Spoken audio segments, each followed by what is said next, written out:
You're listening to the Leaping Cholla podcast recorded in the Wrong Mountain Yurt in the Sonoran Desert. I am falling away from this world.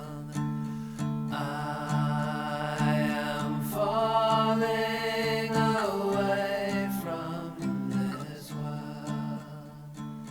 You are calling me. Hello, welcome back. This is the Leaping Cholla podcast, reading contributions to philosophy of the event. Yeah, it's midsummer here, right? The monsoons have started. It rained today. That was really exciting. Yeah. Weather's cooling down. We just went on a nice walk. Saw a snake. Yeah. And found a golf ball in the desert. And our son just fell out of his crib. Okay, all right, I said it. Or not fell out. He climbed out. And hit bumped his head, but he's fine. Yeah, He climbed out of in his oddly crib. good spirits. Back. Yeah, so yeah. So mommy has no small talk. Yeah. I'm a little in shock, I think. No, you were like, we should, and I'm like, no, we're not mentioning that. But I looked at you and I could just tell that it was like, that's what we're mentioning. Yeah, it was like 5 minutes ago it happened. He tried to climb out of his crib because to get the golf ball. The golf ball that I found in the middle of the desert is his new favorite toy, and it fell out of the crib. So he tried to climb out of his crib and bumped his head. But it's not so bad. It looked bad at first, but it's not so bad. Yeah. We should make sure he doesn't. We just need to make sure he doesn't like throw up in the next couple hours, because that would be a sign of a concussion. Yeah. So we'll go in and check on him when we're done podcasting. Right. You did a little research, right? Yeah. I mean, I knew that. That's the big thing to look for. Yeah. But he's happy and walking around and seems totally fine. And the bump on his head is not anywhere near as bad as I thought it was. Yeah. Anyhow, yeah. So that's life. So we are in the middle of the book. Do you know where we are? 83. 83, section 83. Page 134, I believe. Being according to all metaphysics. Yeah. Oh, great. Okay, so that's where we are. Shall we get going? Yeah. All right, go ahead. 83. Being according to all metaphysics. According to metaphysics, being can be found in beings, specifically in such a way that thinking goes beyond beings. The more exclusively thinking turns toward beings and seeks for itself a foundation that is most eminently. C.F. Descartes and the modern era. All the more decisively does philosophy withdraw from the truth of being. Yet how could the metaphysical renouncement of beings be possible? Or how would it be possible to renounce metaphysics without falling prey to nothingness? Dasein is the grounding of the truth of being. The less that humans are beings, the less that they adhere obstinately to the beings they find themselves to be, all the nearer do they come to being. Not a Buddhism, just the opposite. Wow. Has he ever directly mentioned Buddhism? No, never. Wow. Never. And nothingness was in quotes. I meant to mention that. Yeah, not a Buddhism. That's just pretty, the opposite. That's pretty emphatic. Yeah. Just the opposite. I wonder what the opposite of Buddhism is. I think it's being. Yeah, I guess he just explained it. Yeah. Yeah, that's a dense, power-packed little section. You gonna explain it for us? No. According to metaphysics, according to the first beginning, the Greek tradition of metaphysics, being can be found in beings, specifically in such a way that thinking goes beyond beings. So that's a pretty simple formula. Metaphysics is the study of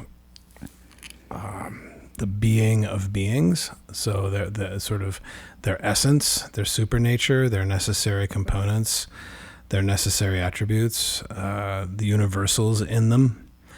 And so according to metaphysics, this essence, this being, can be found in beings. So we access that being through beings in a way that thinking goes beyond being. So we go beyond the individual beings to the universal being that each being participates in some way, depending on which sort of view of metaphysical connection to reality one adopts. The more exclusively thinking turns toward beings and seeks for itself a foundation that is most eminently, all the more decisively does philosophy withdraw from the truth of being. So, as thinking exclusively looks to beings for a foundation that is most immediately or eminently. So the more, in a sense, thinking seeks this being eminently or immediately in beings, then the more does it withdraw, or its product, philosophy, withdraw from the truth of being. So that paragraph makes kind of clear that when he's saying here, according to metaphysics, being can be found in beings. That word being there could also imply existence. So according to metaphysics, beings have being. In other words, they possess being. And so thinking goes beyond beings to confer with and relate to the being of beings. And the more exclusively thinking looks for being in beings, all the more decisively does philosophy withdraw from the truth of being, which is a different kind of being. Yet how could the metaphysical renouncement of beings be possible without falling prey to nothingness? How could metaphysics not look to beings for being? And how could we even renounce metaphysics without just sort of falling into the idea that there is basically nothing? Because if beings don't have being, then what is there? There's apparently nothing. Dasein is the grounding of the truth of being. So his answer is there is Dasein, which is different than probably that being up there. According to metaphysics, being can be found in beings, is probably Sein, S-E-I-N. And so Dasein, which is sort of another German word, there being, or being there, being there-ness, is the grounding of the truth of being. So what is being? So being and Sein. What is beings in German? There's various words for it. There's Wesen, Gewesen, Sein. Let's check the book. So here, basically, he says die Metaphysik meint. So the metaphysic,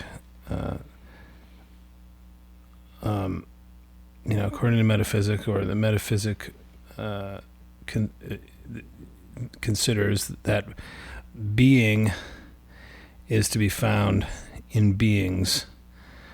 Sein, S-E-I-N, is being, and beings is S-E-I-N-D-E-N, which is the gerund of being, but it's a plural, a gerundive noun, I think it's called.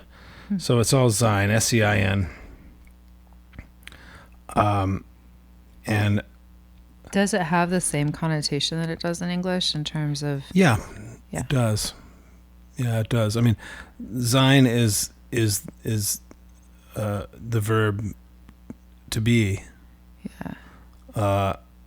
So being, it's pretty much the same. And then Beyng, B-E-Y-N-G, which is we pronounce bang, is in German S-E-Y-N. So it's just an alternative spelling of Sein. It's just like it is in English. Mm-hmm. So yeah. But why does he spell Dasein without the Y? Dasein is D-A. Yeah, I don't know. That's a good question.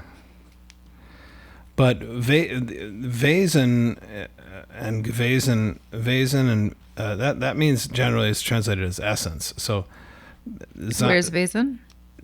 It's not in here. You were asking about different words for being. Oh yeah. But I think in general, Sein is being, and it's linked with, the verb to be, just the way it is in English. Right. So. But it's just the noun version of. Yeah, exactly. Of the verb. Yeah, and so Dasein, which is Sein with da in front of it, so being there, da means there, is the grounding of the truth of Beyng. So I think he's kind of saying that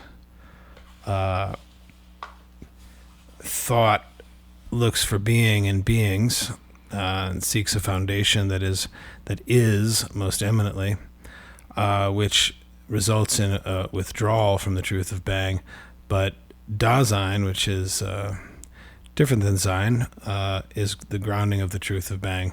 So if thinking were to go at Dasein with the same zeal that it goes at Sein, it would be not withdrawing from the truth of Beyng, but going at it. So then it says, the less that humans are beings, the less that they adhere obstinately to the beings they find themselves to be, all the nearer all the nearer do they come to being. So, and then not a Buddhism, just the opposite. So this seems to me to be that so the less that humans are beings, so the less that they, I would say, identify as beings, as particular immanent present objects, the less that they adhere obstinately to the beings they find themselves to be, which I guess I would even say is definitely even more about identity, the less they adhere obstinately to whatever they consider themselves to be, right? They come closer to actually being. And the reason that's the opposite of Buddhism is a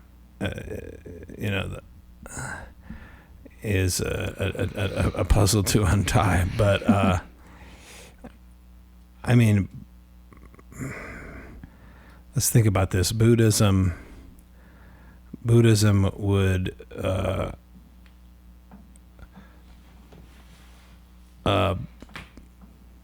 I don't know. Do you ever thought about that? I mean, it seems that the less that humans are beings and the less that they adhere obstinately to the beings they find themselves to be, that feels like a very Buddhist thing to say. Yeah. We should not cling to our existence. We should not adhere obstinately, which again is synonymous with cling, to whatever we are, to our being. And if we do that, it seems that Buddhism would say, then the less we are. And Heidegger is saying, the less we do that, the more we are. The more we actually come to be. The more we find our being. Which is interesting. He says the less that humans are beings. So I think the less that humans relate through existence or through beingness to being beings, the less they adhere obstinately to the sense of being a being that they are, then the more that they come to being, the more do they actually become, the more do they actually find being and have being. Now, I think the question is kind of, why is that? And for that, I would say we should probably maybe read the next section. Yeah, let's do it. All right. 84. Beings. In their emergence to themselves, ancient Greece, caused by a highest instance of their essence, Middle Ages, things present at hand as objects, modern era. The truth of being is veiled more and more, and increasingly remote is the possibility that this truth as such could become the grounding power or could even be known at all. Yeah, so he's labeling 3 phases here of I guess sort of what it means to be a being, or how beings come about, or how beings gain being. And in ancient Greece, beings were emergent to themselves. They developed into themselves. They developed a relationship with themselves. They became themselves. There was a sort of a genetic, evolutionary, immediate, transformative energy in beings as they, sort of grew and developed almost dialectically into themselves. In the Middle Ages, they were caused by a highest instance of their essence, which is obviously a sort of divine power. And beings in the modern era are things present at hand as objects. Yeah. So we're living in an age where beingness or beings have been relegated to being objects of use, of perception, of relation, and they're whatever is present at hand, which results in the truth of being veiled more and more and increasingly remote is the possibility that this truth as such could become the grounding power or could even be known at all. And that's sort of the flight from the truth of being, the withdrawal from the truth of being. It's just crazy to think about beings that, like, obviously to me, of course, present at hand. That's what we think about. Like, we'll talk about the piano or the knife or whatever. Like, we just talk about beings. So it's kind of crazy to think that, wow, in a different time, they didn't talk about them in that way.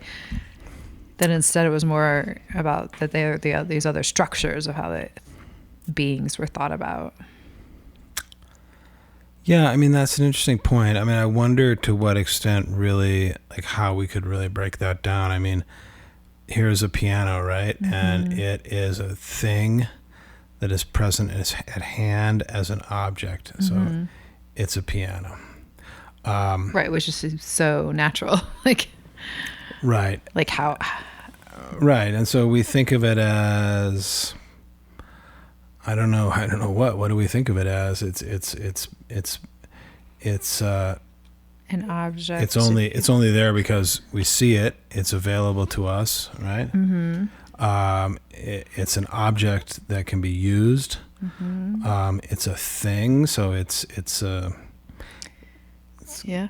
It's got. Our son uses it as a race car. Yeah, right. It has many uses. It's got presence and it's solid and you can think about how you might play it or how you needed to get a new bench for it or how the leg's coming off. And it's not. I mean, we don't think about it much. I mean, its origin or its essence or what it was before it was present at hand is more of a matter of handiwork or manufacture or a very practical production chain. We don't relate to it as a mystical thing, as a divine thing, as a spiritual thing, as having an essence or having a soul, right? I mean, it's very material. Although one could, like, with sort of magical thinking stuff, be like, wow, it came from New York. It symbolizes this. I don't know. Yeah, I mean, but would that be more of a Middle Ages way to think about it? I don't know. I would say that it has emotional resonance. I mean, I don't know there's a lot of ways to explain that, I guess. It has a history. It has a story. We have a story with it. It gives us certain feelings, right? And then I think also we could say it represents the beauty of music at home, right? And it's a kind of a spiritual object because it conjures the magic of music, right? I guess, and that's all there. Yeah. But then I think so. With all that in mind, that if we look at the Middle Ages, beings caused by a highest instance of their essence. I mean, I don't know if the piano, using the piano as an example makes it hard, but I think we're talking here about, again, kind of an origin story, or a historicity of objects. And apparently, according to Heidegger, in the Middle Ages, we would look at this piano and we would think that it was a product, right, caused by, or in a sense an emanation of, or the result of, or an example of, or a particular existential construction of the essence of piano-ness. Well, and also we have to think about, obviously, no mass-produced things. I imagine there were a lot fewer objects. Yes, a lot there fewer were things. So maybe things just had a real different. There were, and when we looked at a piano, we thought, look at that sort of physicalization of the idea of piano. Yeah. And I mean, but it was still a thing. Yeah. And it was still present at hand. It was still an object. But I suppose this is what we call, like, in the secular age, it's aura, or its divine origin, or its supernatural essence that we could relate to as is gone now, but was there. I guess I think maybe it comes in that idea, sort of like, it's a gift from God. Yeah. That kind of thing. You know what I mean? Well, I think having, especially again in the Middle Ages, I imagine having a piano, you'd be like, wow, it's a gift from God. Yeah. But maybe I'm thinking too literally or something. Yeah. But. Well, I think it's more about the whole worldview at that time was that it was all a gift from God. Everything was really right. Like the result of an idea in God's mind. Right.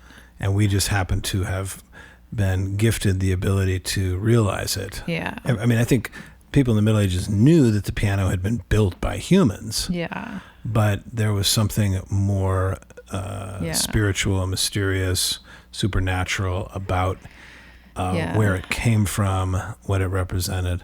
Yeah, that makes sense. And then now in the ancient Greece, beings in their emergence to themselves. So I think, apparently, I guess now in ancient Greece, as they thought about the piano, I mean, and they had, maybe they didn't have pianos, but they had musical instruments. The lyre. The lute. I was going to say the lute. Yeah. And apparently, and again, Heidegger knows the ancient Greeks very well, reads ancient Greek and such, that what they saw as a being, what they saw as the lute or the piano, they related to its emergence to itself. So it's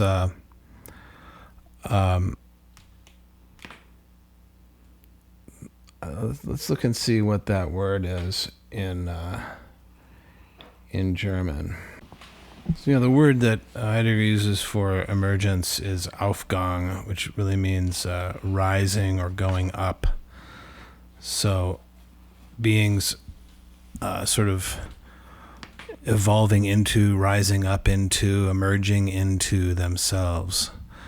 So the Greeks had an ontological view of things as being kind of existentially or immanently dynamic. And when they looked at the piano, they saw something that was developing, kind of, I think Heidegger was saying, like, sort of right before their eyes, like that it was a more animate being, I would say. Mm-hmm. That there was animacy. So we go from an animate mindset, where there's sort of spirit and energy and dynamism in everything, Mm-hmm. to the Middle Ages, where the causative agent leaves the animistic behind and becomes this highest instance of essence, essentially a removed God in the Middle Ages. And now we've left that, and things are just present at hand as objects, without any inner dynamism, any inner animism, and without any relation to a highest instance or a deity. Mm-hmm. Okay, so, and the truth of Bang is veiled more and more, and increasingly remote is the possibility that this truth as such could become the grounding power, or could even be known at all. So I would almost say that, it seems to me that evolution that Heidegger is showing from the Greeks to the Middle Ages to the modern era is one in which the truth of Bang was rich with the Greeks. Mm. The truth of Bang is the emergence of beings to themselves. That's in a sense what Bang is, but we have kind of strayed from that. Mm-hmm. So, yeah. Okay, should we keep going? Sure. Yeah. 85. The originary appropriation of the first beginning means gaining a foothold in the other beginning. The originary appropriation of the first beginning, i.e., the appropriation of its history, means gaining a foothold in the other beginning. This is carried out in the transition from the guiding question, what are beings, the question of beingness being, to the basic question, what is the truth of Bang? Being and Bang the same and yet fundamentally different. This transition, grasped historically, is the overcoming, and indeed the first and the only possible overcoming of all metaphysics. Only now can metaphysics be known in its essence, and in transitional thinking, all talk of metaphysics becomes equivocal. The question, what is metaphysics, situated in the domain of the transition to the other beginning, cf. the lecture connected to being and time and to On the Essence of Ground, inquires into the essence of metaphysics already in the direction of a first acquisition of a vanguard position toward the transition into the other beginning. In other words, it already inquires out of the other beginning. What it makes visible in its determination of metaphysics is already no longer metaphysics, but rather is the overcoming of metaphysics. The aim of this question is not the clarification, which means the perpetuation of the previous and moreover necessarily confused representation of metaphysics, but is instead the impetus into the transition and thereby into the knowledge that every sort of metaphysics is at an end and must be so if philosophy is to attain its other beginning. So we want to originarily appropriate the first beginning. We want to appropriate its history. And originary is a word he uses. So we want to appropriate the history of the first beginning in an originary way. We want it to become an origin for us. We want to relate to its origins. We want to appropriate its origins, and we want it to engender originality in us. And doing so will get us a foothold in the other beginning. So that's a little paradoxical, but it makes sense. This is carried out in the transition from the guiding question, what are beings, the question of beingness, being. And so that's kind of the guiding question is the question that the Greeks and the first beginning, that was their big question. To the basic question, what is the truth of Bang? That is now our question. Being and Bang the same and yet fundamentally different. Again, in what way they are different is a big question that I can't even answer here. It's kind of what this book is about. This transition grasped historically is the overcoming of all metaphysics. So we're going to overcome all metaphysics. Only now can metaphysics be known in its essence, meaning only now can we kind of see what metaphysics truly is. And in transitional thinking, all talk of metaphysics becomes equivocal. So in our thinking in transition to the other beginning, we're not really going to talk of metaphysics because, in a sense, it's being left behind, and we would be equivocating.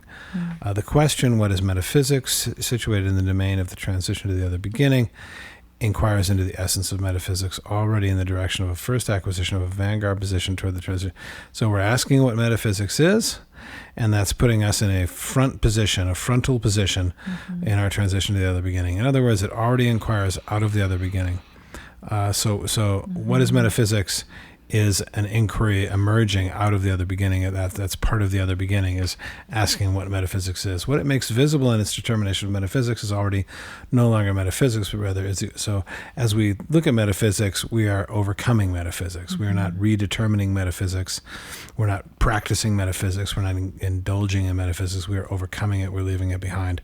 The aim of this question is not the clarification or the perpetuation of the previous and more necessarily confused representation of metaphysics. So we're not carrying metaphysics on, but is instead the impetus into the transition. We're transitioning to the other beginning, and thereby into the knowledge that every sort of metaphysics is at an end. All metaphysics is coming to an end, and must be gone if philosophy is to attain its other beginning. Okay. Yeah, I like him saying that the aim of this question is not the clarification, which means the perpetuation. It's interesting to think of clarification as actually a perpetuation, because there's so much, and I'm not sure what the other option is, but I just feel there's a lot of like,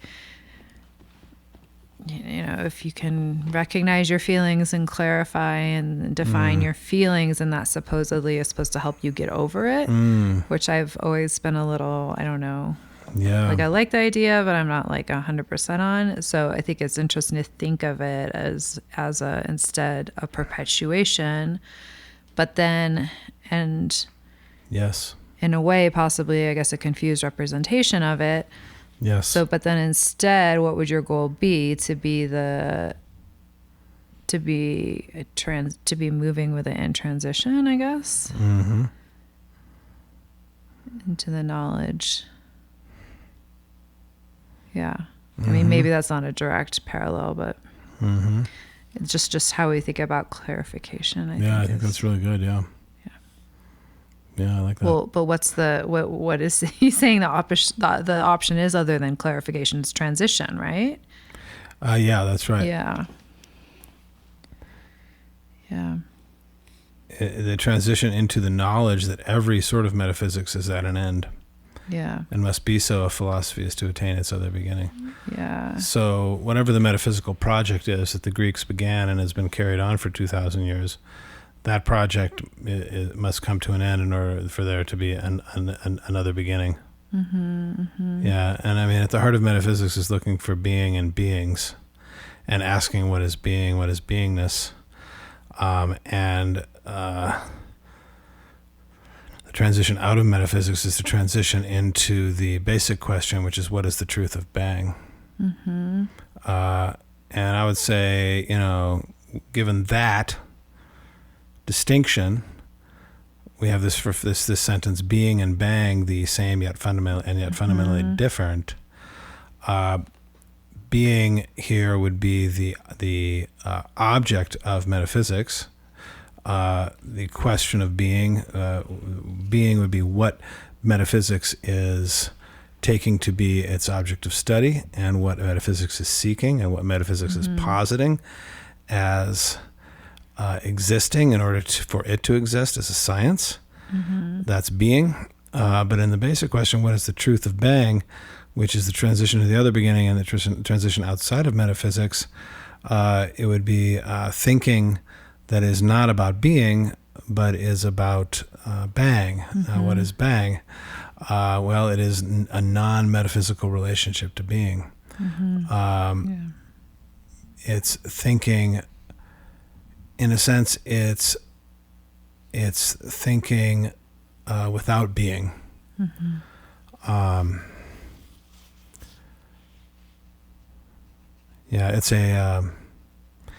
It's thought that is not in search of being, but is in search of, I guess, in a sense, the event, the spatiotemporal playing field, the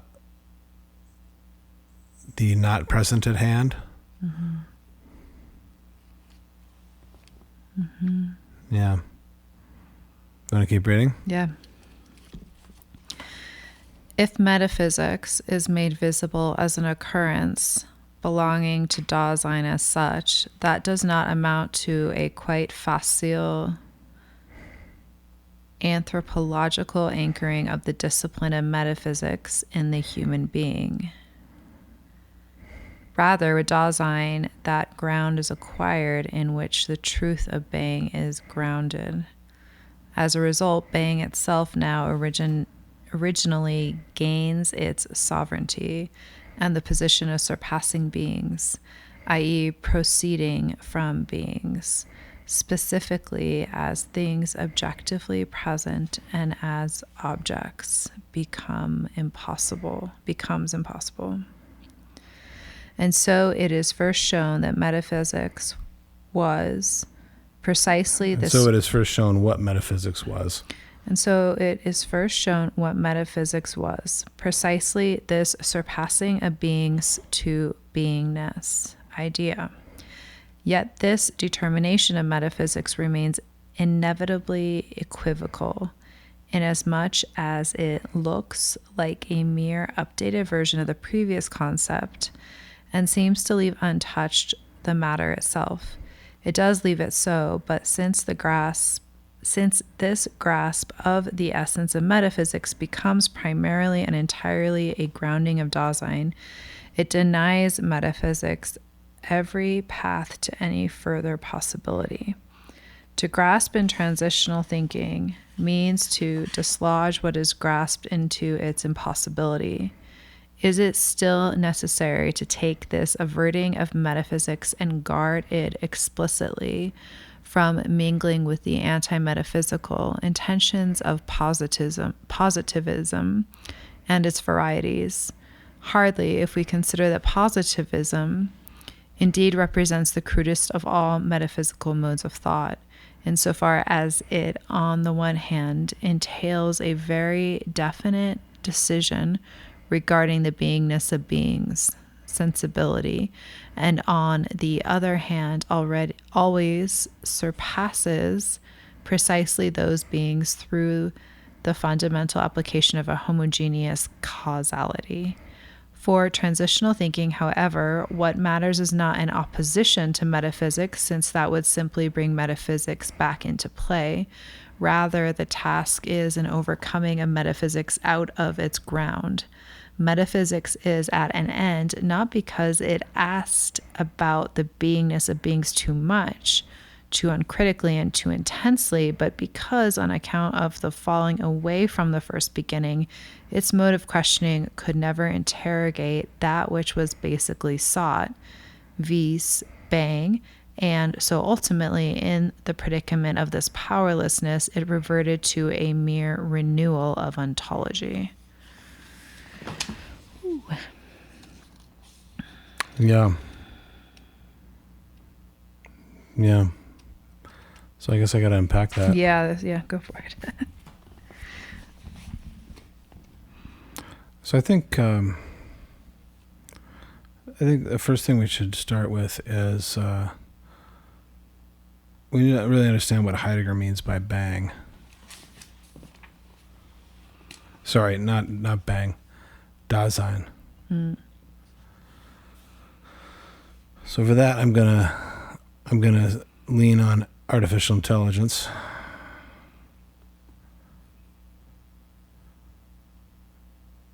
And I think I should read this. Heidegger's concept of Dasein is central to his philosophy.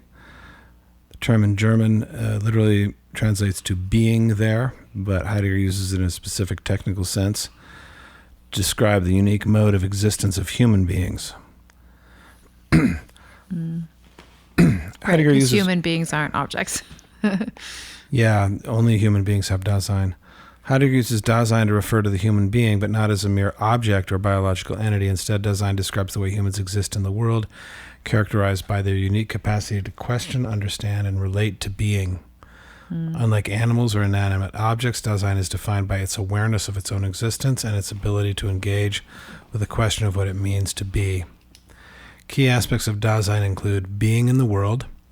Dasein is always situated in a specific context or world of relationships, meanings, and activities. The world is not just a physical space, but a web of significance that shapes how Dasein exists. Thrownness. Dasein is thrown into existence without choosing its circumstances. This means humans are born into a pre-existing world with constraints and possibilities that they must navigate. Care. Dasein's existence is characterized by care, meaning it is always concerned with its own being and the world around it. This includes caring about relationships, projects, and its own future. Being toward death. Dasein is finite and aware of its own mortality. This awareness shapes how it lives authentically, confronting the reality that its existence is temporary and will end. Existential structure. Dasein is not a fixed essence, but a dynamic process of existing. It is always projecting itself toward possibilities while dealing with its past and present circumstances. So I thought that was good. That was good. Pretty good description of Dasein. If metaphysics is made visible as an occurrence belonging to Dasein as such, so in other words, Dasein engages in metaphysics, human beings engage in metaphysics, that does not amount to a quite facile anthropological anchoring of a discipline of metaphysics in the human being. So again, linking Dasein and human being here. That doesn't mean that metaphysics is anthropologically anchored in the human being. Rather, with Dasein, that ground is acquired in which the truth of being is grounded. So Dasein is grounded essentially in the truth of Bang, or is acquired, that Dasein acquires its ground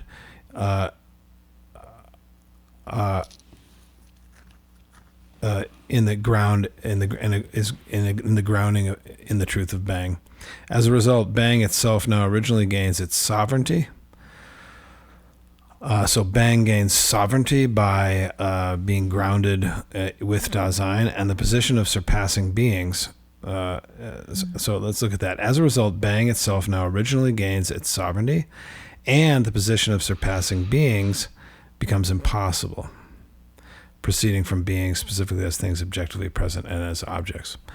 So Dasein, this is important here. The ground of Dasein, so let's look at this.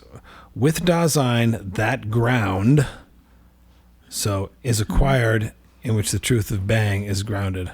I don't know, that's a confusing little sentence to me. I don't get how it relates to the prior step. Yeah, that's right. Does that matter?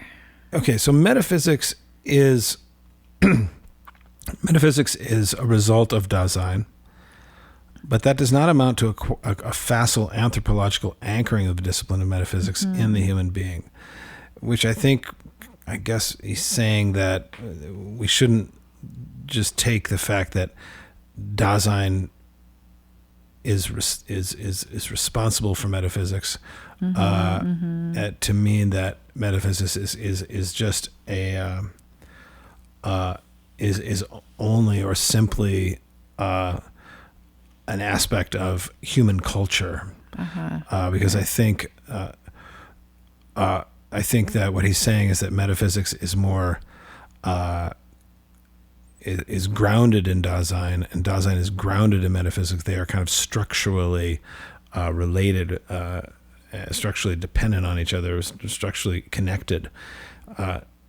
So rather than an anthropological anchoring of the discipline of metaphysics of the human being, rather, with Dasein, that ground is acquired. Yeah. In which the truth of Bang is grounded. So Dasein, with Dasein, because human beings are Dasein or have Dasein, the ground in which the truth of Bang is grounded is acquired. So Dasein and the truth of Bang are, in a sense, linked via their grounding. They're grounded in each other, which is and another way of saying what I said, which is that metaphysics and human beings aren't just linked anthropologically, like one might link human beings and, like, I don't know, their tendency to have carnivals. That just comes to the top of my mind. It's not just a cultural habit. Metaphysics and the human being are grounded in each other via the grounding linkage between Dasein and the truth of Bang. As a result, Bang itself now originally gains its sovereignty. So Bang gains its sovereignty via its communal ground with Dasein. And the position of surpassing beings becomes impossible. So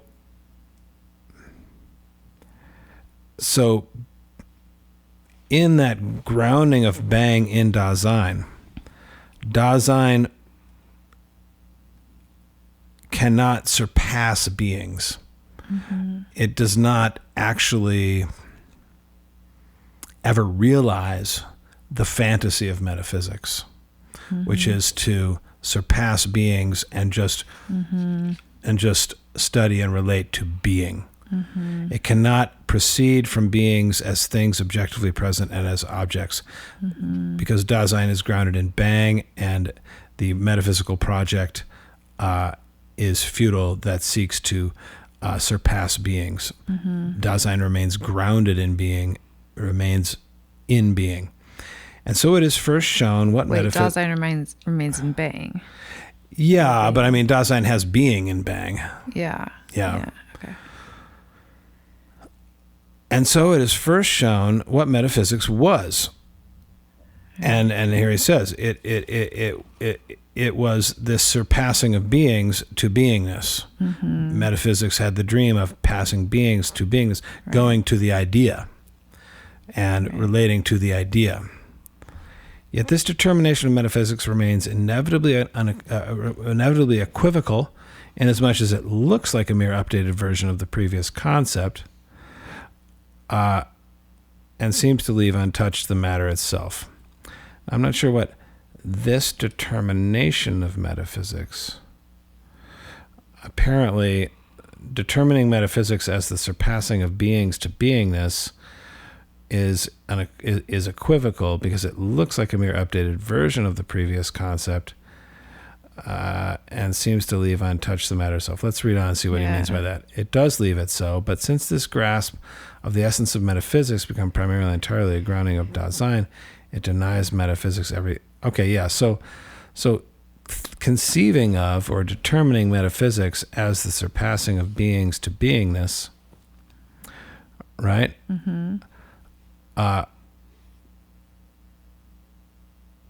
Understanding metaphysics as such grounds Dasein. So gives Dasein its distinctive place as outside metaphysics, outside the metaphysical dream, the metaphysical project of surpassing beings to beingness. And as such, it denies metaphysics any path to further possibility. So if we ground ourselves in Dasein and we ground Dasein as the truth of Bang, in the truth of Bang, then metaphysics, or the passing of beings to beingness, becomes impossible, or becomes what we might even say just sort of a futile fantasy. To grasp in transitional thinking, so to... Wait, I have a question first. Yeah. So surpassing a beings to beingness idea.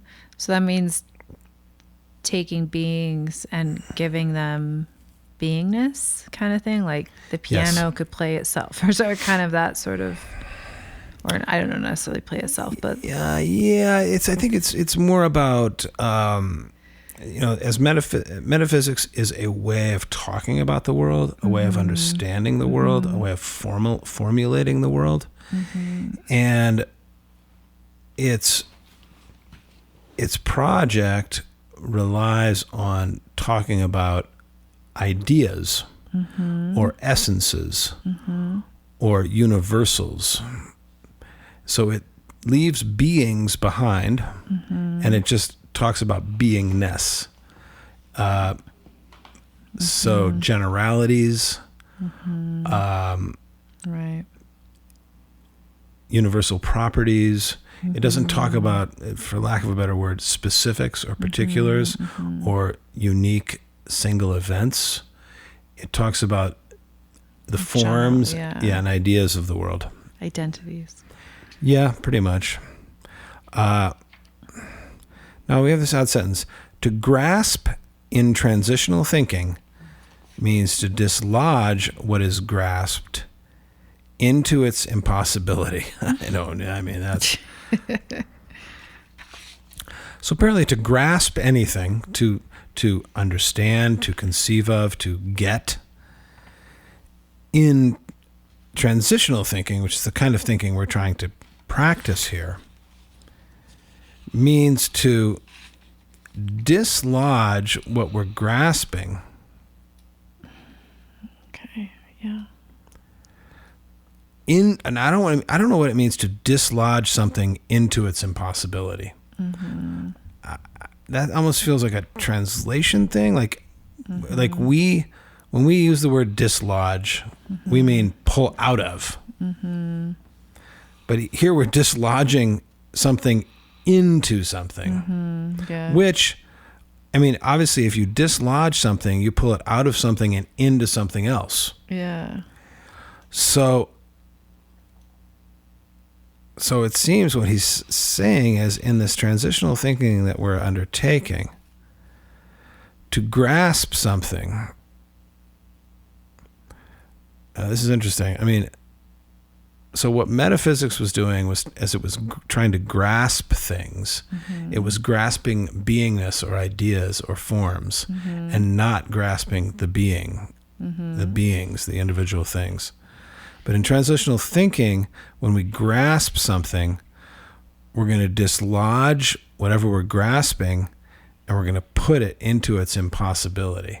Not into its possibility, but into its impossibility. Yeah. Is it still necessary to take this averting of metaphysics and guard it explicitly from mingling with the anti-metaphysical intentions of positivism and its varieties?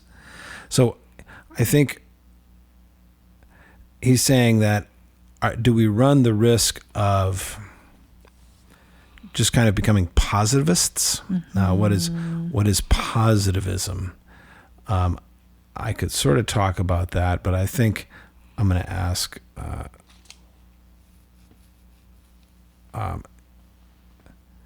in philosophy, what is positivism?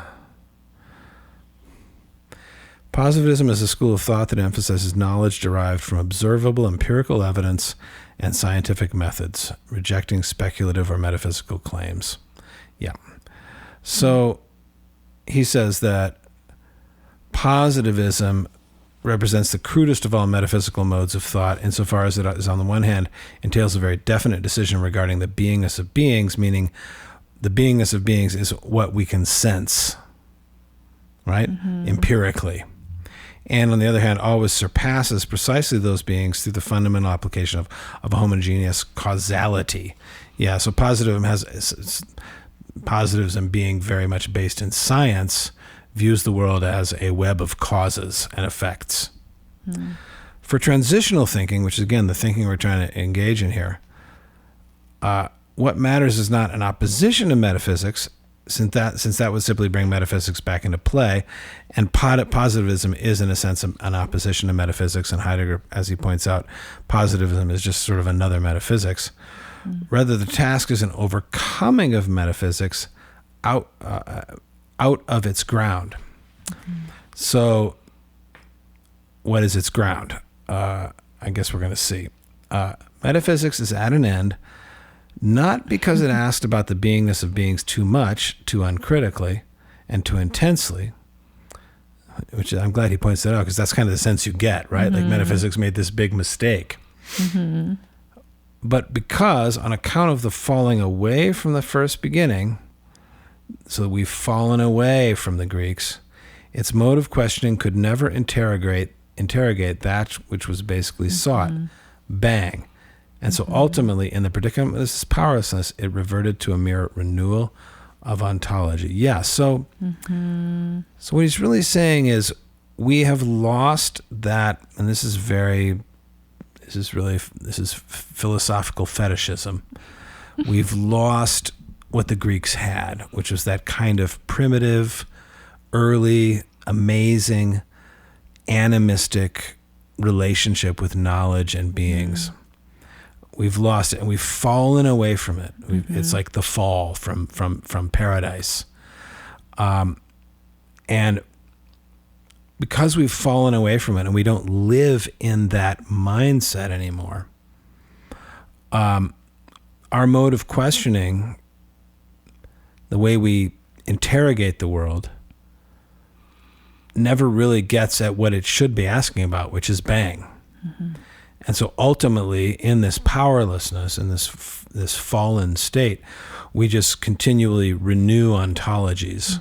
Ontology being the science of being. We just spin our tires in renewed formulations of what it means to think about being, and we never actually get at bang.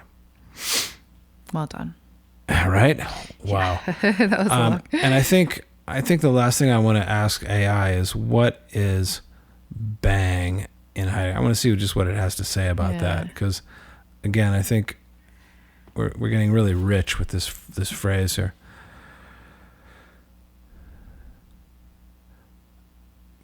Heidegger's concept of bang is a central and complex idea. It represents a deeper, more primordial rethinking of being, moving beyond traditional metaphysical interpretations. Heidegger uses bang to refer to the fundamental dynamic and event-like process of being itself, not as a static essence or substance, but as the happening or unfolding of existence that makes beings possible. Unlike the everyday term being, bang is the mysterious originary source or event that allows anything to exist at all. Yeah, that's I think good old AI is correct there, and that's kind of what we've said. Bang is, in a sense, the fundamental flow of being. It's the medium in which being occurs. It's the web of events and time space, nodes of happening. It's a more fundamental form of being. Yeah. So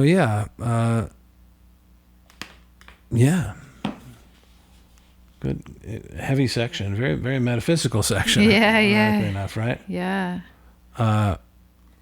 It'd be good to conclude with some kind of real world example. What does this all mean?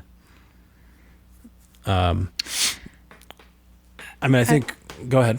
I was going to say, I have something I've been thinking about. I'm not sure I'm sure it relates somehow. Of course it does. Heidegger knew what you were going to say. Go ahead. Well, since our podcast hasn't been released recently, I've had to be listening to other podcasts, and I was listening to the Cheryl Paul, who talks about basically anxiety. That's her main topic and stuff. And she had this podcast episode that was like, basically, let's feel more joy, essentially. I hate that. No, I'm kidding. And she presented joy as this like kind of fuck you to sort of anybody. I mean, she's obviously liberal because she makes those like comments, like not super heavy, but somewhat. But she also is like, no matter what side of the spectrum you're on, you know. So when she says stuff like that like puts my alert up. I'm like, what do you even like? Why is this even relevant here? But all that said, I kind of liked her idea of joy being like sort of, you know, she says radical, revolutionary, what do you call it? Defiance, you know, all those kinds of words. But as I was thinking about it, I was like, I do feel like there's a big thing where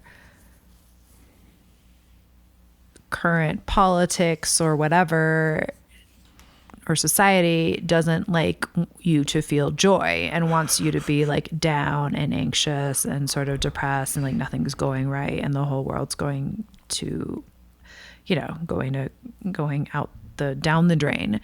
So I like that idea that it was like, well, joy is like actually but then I was also like, am I just getting too much into like the being of this idea of joy and that's just stupid? Or is there like something kind of there about it being, I don't know. I'm not saying it very well, like fuck the system or whatever. I'm going to go be happy. And I don't really care that, like, cause I remember actually really specifically for me, my anxiety first started during COVID. We happened to be in Arizona during that time and we were having like a great time. And like, it was like a month and a half of like having a great time for me. And then for like some not really known reason, I started to then get a lot of anxiety. And it's a, you know, big topic and common theme that people who are anxious did get more anxious during COVID. That was like a time in which it flowered, but I've often thought of it as like me feeling guilty for feeling happy when the whole world seemed to be terribly depressed. You felt guilty, really? You remember feeling guilty? I think so. Yeah. Huh. Yeah. Well, like my parents were like super down about all of it and like. Right. And like they wanted to talk to you a lot. Talk to me a lot about how they were down about it, and right. I was kind of like, well, maybe it's. And yet you were feeling good and having fun, and you felt guilty. Well, I think looking back now, when I feel like there was like a particular moment when my anxiety started, I feel like it could have to do with. Yeah, I mean, I think a lot of things. But. Yeah, I can see, you know. Yeah. And I don't know at all how that relates to this section, although. Yeah. But I feel like there's a guilt for feeling joy or for not. Yeah, you feel that. I get that. Like you have that relationship with people and with vibes and with cultural norms and with your parents, and you know that their moods, their affects, their considerations, and I feel like in a way it was should govern you. Yeah, and I feel like in a way it almost did feel like it was a transitional time. Obviously, like the whole world stopped. It was like there was this sort of feeling, I feel like, of it being transitional in terms of like, where are we going? We have no idea where we're going. We might be like this forever, whatever. So, but and again, I feel like for a bit I was like, yay, this is awesome. I love the transition. And then I got like, for whatever reason, just really freaked out and really pulled back into, I definitely equate anxiety with the first beginning in metaphysics. Like, I don't think there's anxiety in the other beginning. Wait, what's the connection between anxiety and the first beginning of metaphysics? I think a lot of the stuff we talked about with like the present of at hand objects, with the anthropologicalizing, just sort of everything about the first beginning seems to be more anxiety inducing than the other beginning. Really? Talk more. Well, You mean sort of, but how does, so what's this triangle here? Like the first beginning, COVID, anxiety, metaphysics. well, I'm using the word transition because of the text here. I hadn't just this idea of the transition from the first beginning to the other beginning. So I was just hypothesizing that there's something about being in that transition and then being like scared and wanting to go back to shore or something. Yeah, like you were transitioning out of the old world into the new. Yeah, in the old But maybe I world. wasn't. Maybe I was also just going more in a way positivistic or something. Maybe I was going even more metaphysical. I don't know. I don't know. What do you think? I don't know. I mean, why were you so filled with joy at that time?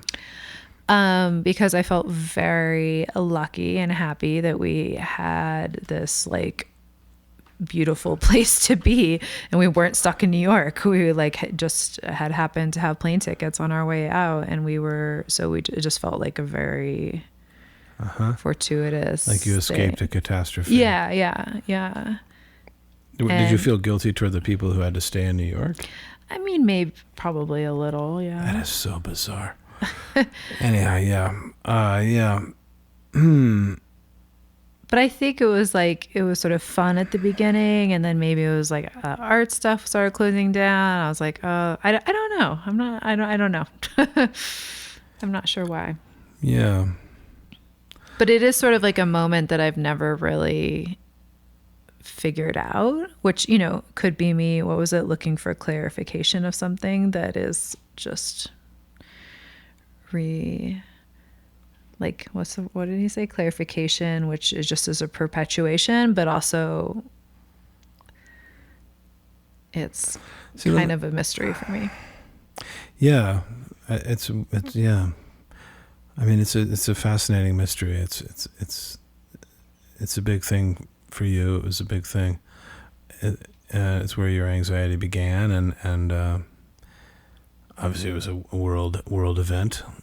So you have a real, more than anybody I know. I mean, I don't know anybody other than you, other than like the few people I know who still claim to have long COVID. You have there was a genesis in COVID for you, the genesis of your anxiety, which I think, haven't you had therapists tell you that was pretty common? Meaning, yeah, I think it's incredibly common, especially the therapists I've seen who like specialize in OCD, and also just a general therapist too. Just that but I actually saw this OCD person recently who was literally said, yeah, I was about 5 to 6 weeks into COVID, which was like exactly when it happened for me too. Yeah. And I was just like, whoa, that's kind of weird. Yeah. It's weird. I mean, let me offer like an alternative perspective on COVID, and I wonder if this hits with you. I mean, I remember when COVID was first starting, our friends were here, and they were talking about how it was this massive, awful, tragic thing that the world was going through. Who was saying this? Sorry. My friends from New Oh, York, yeah. Right. Okay, those. who happened to be here Right. for different reasons. Right. And I remember having a rather fervid, is fervid the word? I don't know. Yeah. Right. Conversation I with wasn't there them. for this. Right. Yeah. Saying that I thought it was really, I mean, they were talking like the world was just being turned upside down, and that all the institutions and all everything was going to be new and different after this. And this was before New York shut down, actually. Yeah. And I remember saying sort of, I thought it was actually a big opportunity, and it was an exciting time, and that things were, it was a chance to take some risks and see what happens. And I don't know. Mm-hmm. I don't know. That sounds vague, and I think their thoughts were vague. Everything was vague, but I think as COVID developed, now that we look back on it, and what we see is that it became a time for liberalism to kind of flower, and in my view, destroy children. Like it's what liberalism proved itself really capable of doing was destroying children, destroying freedom, engineering and hegemonizing the world, taking over the world autocratically, in order to force the whole world to live according to the vulnerabilities of the weakest. That instead of people who are vulnerable to COVID needing to quarantine themselves and take responsibility for their vulnerability, everyone had to. So everybody had to end themselves. Everything had to end in order to protect those most vulnerable. It was a very ethical decision. It was a very policy-driven decision as to how humans should sacrifice for each other, and how normal society and normal civil protections should be abolished in order to protect the most vulnerable. And so children's educations were destroyed, personal liberties were destroyed, careers were destroyed, institutions were destroyed. Liberalism just kind of wrecked everything for its fetishization of protecting the most vulnerable. And a whole bunch of people died, but again, most of them would have died anyhow. It was just kind of a disaster. And I wonder if just seeing the power that liberalism has, that it was able to do that, caused anxiety too. Yeah, I think it's really perceptive. Meaning, like this wasn't talked about much, but if you really look at it, being a person, so being an individual in a global society, what you saw was that global society was actually run by a liberal cadre of officials and scientists and professors and people in power who were able to all talk to each other, and basically without anybody, without any, in a sense, discussion, just sort of turn the whole world into what they thought it should be. And you felt really powerless. Yeah. You felt really like there was this vast Illuminati level global governance body that just kind of said, okay, we're going to take this over and we're going to do exactly what we want, and this is how it's going to happen. And if you didn't obey, you were punished. Yeah. So it was living under totalitarian control. And it's incredibly anxiety inducing to live under totalitarian control. Yeah. Because you don't know what's going to happen next. Because the government has made clear that they're going to do whatever they want. Laws were thrown aside. Yeah. Schedules were completely shut down. Nobody went to work. Everything froze. And the fact that they could do that, they did that to my child. They just did that to my child. Yeah. And I was powerless. Yeah. And I was so powerless to the point that, I said to my child, who was 16, some people are going to school. Some people were still going to school. Like some people were still going to LaGuardia, and they were sitting like in rooms with masks and stuff, you know? Yeah. And she was like, I would never do that. Like she was just Yeah. like, she bought their narrative too, Yeah. and just became an agent of their shutdown. Yeah. They shut her down, she shut herself down, and she agreed with their shutdown. So everybody just really jumped on board with this dehumanizing. Yeah. And interestingly, also, I mean, Trump was the president then. Yeah. And it all had, like, even though. But Trump was not the deep state. Yeah. Yeah. I mean, it was kind of amazing that. That's what has happened from the second administration. Is Trump learned in his first administration what the deep state was. Yeah. And now he's trying to destroy it. Yeah. So Yeah. and so that's another interesting thing, is that the deep state showed itself in its power, and that was very destabilizing. Yeah. Like that makes me anxious just to remember it. Yeah. And I don't know if your anxiety had anything to do with that, but like, Yeah. I think a lot of people were anxious. I don't know. Like, I don't understand. I think the whole like COVID made me anxious because I don't know. Like, what, you thought you were going to get COVID and die? I mean, is that what it is? I don't know. Well, at least not for Not me. you. I'm saying For some, yeah. I mean, I think people. I think people need to interrogate themselves as to why COVID made them anxious, because I don't think most of the people that suffered spikes in anxiety during COVID thought that they were going to die of COVID. Yeah. Yeah. I mean, they were afraid of getting it, but I don't know anybody who died of COVID who was like healthy. Yeah. Again, the whole thing, like, Well, and actually, man who jumped out of plane without parachute. Wait, what's the line? What's the line? I don't know. Dies of COVID. That's what it is. Exactly. You know.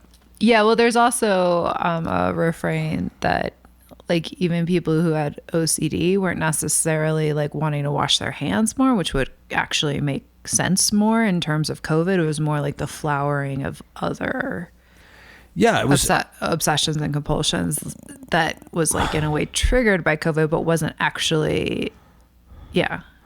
Again, what were people anxious about in COVID? That other people they knew were going to die, like old people were going to die, sick people were going to die. It's kind of like, you know, I don't know. It's weird. Like, people die, sick people die, old people die, people get a flu and die, people get sepsis and die, people, you know. Yeah, I feel like what you're saying though is that it's like a reaction to how just like you said, living under realizing that we were but that's the thing. Liberals would never formulate it that way. Right. But I think actually what just made people anxious was that the world just changed like so suddenly, and all of a sudden people are wearing masks, and you're not allowed to touch people, and there's no restaurants, you're not allowed to go in public, and you know, which. Oh, well, like by the way, I was kind of like, well, that's the thing. whatever. It's not like I actually lost my job, or I mean, nothing actually changed for me really, other than not being able to do stuff in public. People ended up sitting at home with their laptops and then crying and whining about it. It's just right. It's like it wasn't really right, and everyone wanted to work from home anyways, right? It was stupid. It was lame. Yeah. It really wasn't. You know, it just really was. But then why the I mean, I agree with you, and that's the thing that's weird to me is I agree with you. But that's what I'm saying. I think that we might find the root of that anxiety, and I don't think people knew why they were anxious. Because if your answer, I was anxious because things were changing, it's like, yeah, fuck that. Things are changing all the time. Yeah. And like change is not necessarily anxiety inducing. But I mean, some people would say, but yes. I mean, if change is anxiety inducing, then life is anxiety. Yes, because life changes at every moment. Yeah. Saying I'm anxious because things are changing, that's not really very solid. I think, even though I don't think any liberal would admit this, what was actually anxiety inducing about the COVID experience was that you saw that the powers that be can do whatever they want. Yeah. Yeah. And you will go along. Yeah. And that's scary. Yeah. Yeah. That they will shut down the schools, they will shut down the businesses, they will shut down life in general, they will put out immediate rules, we will all follow them, and your autonomy, your liberty, your personal choice, your my body, my choice, you'll give that up in a second. You're a liberal, bitch. You'll give it up in a second. You don't stand for my body, but you don't stand for anything. If the powers that be, because you think they're the liberal wise people, tell you what to do, you'll follow them like a drone. And that is terribly anxiety-inducing. But I don't think liberals had the wherewithal to understand that's why they were anxious about COVID. Because they actually saw their own fatal flaw, which is that they will follow each other off the cliff like lemmings. They will. If that drive, that lemming march, is for a liberally sanctioned ethical imperative. And in this case, the ethical imperative was there are really fat people, there are people who've smoked all their lives, there are really old people, there are really sick people, and if we let this germ get at them, they will die. So we all have to basically shut down. Right? So it's a determinate, I don't know the phrase for it, but it's a value judgment. It's a decision. It's a decision. Instead of saying, hey, if you're sick or you're this or this, if you're a vulnerable person, you got to lock yourself in the room and I'll kick food under your door 3 times a day. No. We all need to shut down. Nobody who's sick and vulnerable needs to take responsibility for themselves. We all need to take responsibility for them. And that is such a moral compulsion, a moral obligation on our part, that we will destroy everything to realize that moral obligation, that those people are our responsibility. Now, the alternate view is those people are not my responsibility. My life is really important. My child's education is important. My job is important. My ambitions are important. And those people who are vulnerable are not my responsibility. They are their own responsibility. Let them take care of themselves. I'm going to move on.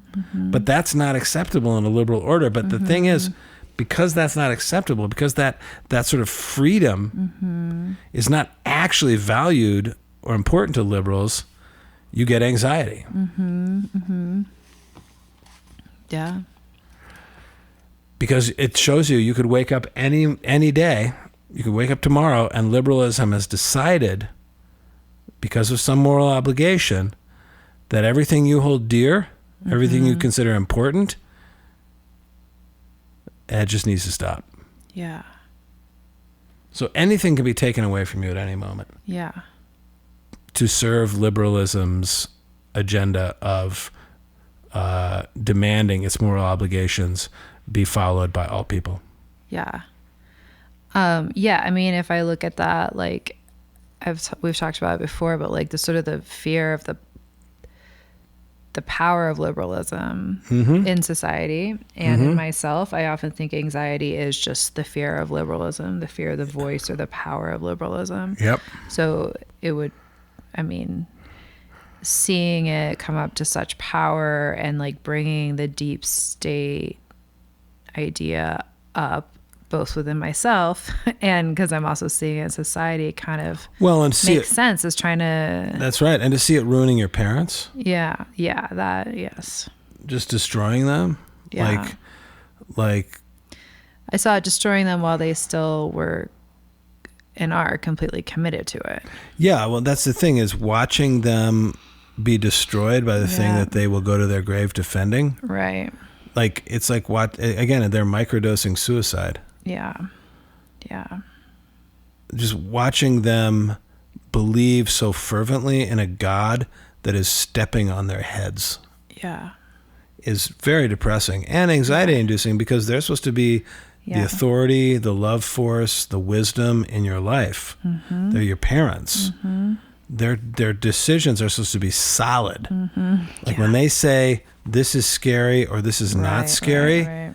you enjoy the luxury of believing them. Yeah. But when all of a sudden they're literally humping the fist that is bashing in their head, you think, wow, could I do that too? am I doing that? And Yeah. also those people that I've always sort of taken as being reliable Yeah. are acting suicidal and very dictatorial Right. and very self-contradictory. Well, and also not just So my again, parents, but the whole that's the the whole thing. The liberal whole order. liberal Yeah. order, which was the source of mental and emotional stability in our world. Like it was there. It was based on the universities and their great wisdom. It was based on the government and its great bureaucracy that keeps everything in order. It was based on the educators and the media and the smart people, all the educated people, and all the educated people said, "That's Right. it. We're shutting it down." Right. And they all looked at each other and said, "I agree." Yeah. There was no dissent, and if you dissented, you Yeah. were a crackpot. Yeah. So what was supposed to be an open, vibrant, free society, Right. Revealed itself as not. exactly, run by people who are supposed to be open, vibrant, and free, showed itself to actually be, and make no mistake about it, this was all done because of anxiety. So Yeah. you basically caught anxiety from them. Yeah. The whole COVID response was just anxiety. Yeah, that's right. Yeah. And so you didn't catch COVID till about a year into it, but you caught anxiety in the first couple of weeks, Yeah. and you still have it. Yeah. So you have long COVID. You just have long anxiety. Long anxiety COVID. Yeah.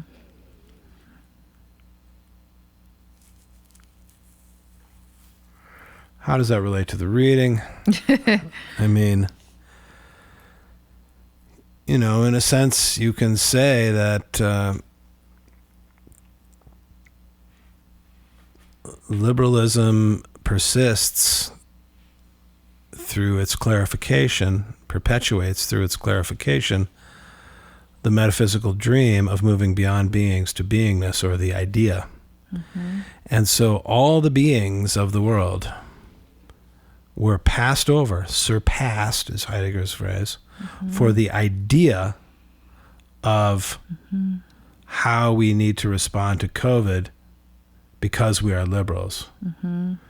For the idea of everyone sacrificing for the most vulnerable. For the idea of the liberal moral imperative. And beings weren't allowed to be. Yeah. Beings had to have being made for them via the liberal idea. Yeah. So beings were surpassed. You were surpassed. Because liberalism is still very much a metaphysics. Yeah. Well, metaphysics, yeah. They're like the same thing, Yeah. right? Yes. Yeah. So in a way, it was just like it was like the uncovering or the undressing. Yeah, the emperor has no clothes. Yeah, exactly. Of liberalism. And we finally was. see it for what it is. That's right. And then, Or, oh gosh, the people who talk about democracy all the time are actually just totalitarians. yeah. Yeah. Yeah. And then I guess I just didn't quite have the knowledge that I do now to like be able to see it for what it was. I mean, I had a lot of sense of the things we're saying, but I wasn't able to like put it in that context. Yeah, I mean, guess. we were young and naive at that time. You Yeah. know, I mean, very impressionable. It took everybody by surprise. We didn't know what was going on. I mean, we weren't nearly as politically minded. Yeah. I don't think. No, that's very true. We weren't at all. We weren't really, most people weren't as tuned in to sort of what was going on. We were in the old world back then, and you know, but we're kind of waking up, I guess. Yeah. So, but I think, you know, the question is, what is the cure to long anxiety? Right? Yeah. And I think that's, you know, again, you're trying to see the way that metaphysical overreach of liberalism has gotten its hands around your throat, and you're trying to break free of it. I think you are. Yeah. Yeah. Well, and also, this idea of gaining a foothold in the other beginning in order to kind of be able to even see the first beginning is interesting. And then also, I think there's something about this transition. Yeah. Because that's where we are, is in the transition. Yeah, that's right.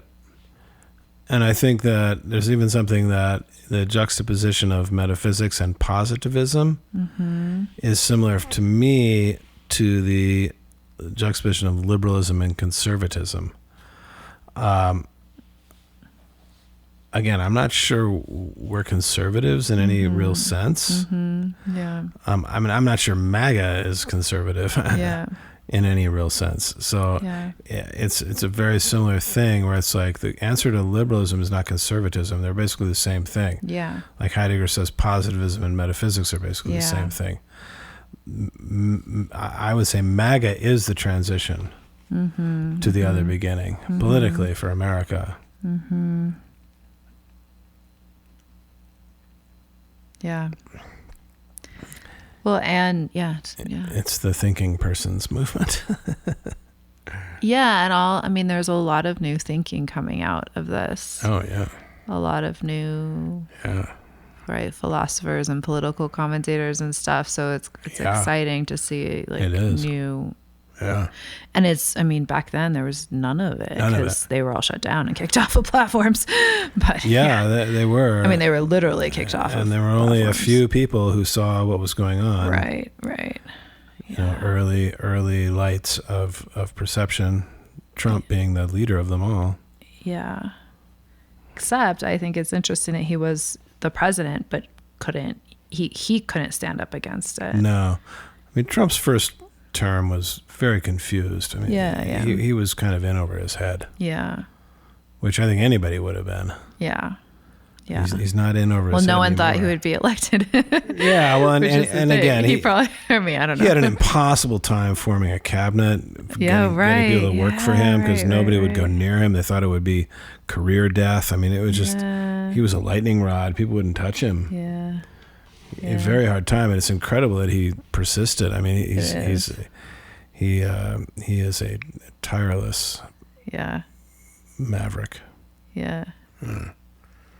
I mean, that he made it through those 4 years. I mean, it's just the number of people who were out to get him and destroy him, and the amount of bad articles written about him. Yeah, like he could overcome that is like, and just trying to get people to work for him that were loyal and would follow his beliefs. And I mean, there just weren't that many people. I mean, there were very few lawyers. I mean, you need a lot of lawyers in the government. There were very few thinkers who were able to really elucidate his principles. And I mean, and all the agencies were completely against him. Right. I mean, that's why his second term is what it is. He's gutting the agencies because he saw that they every single government agency, which is hundreds and hundreds of thousands. I mean, there's like 2.5 million federal employees. They were all against him. So, I mean, he was trying to move himself, this massive and movable object. And I mean, I don't think he got very far in his first term, but who would? Yeah. But he's getting far now. Yeah, he definitely came in with a different swinging. Yeah. The difference is unbelievable. Yeah.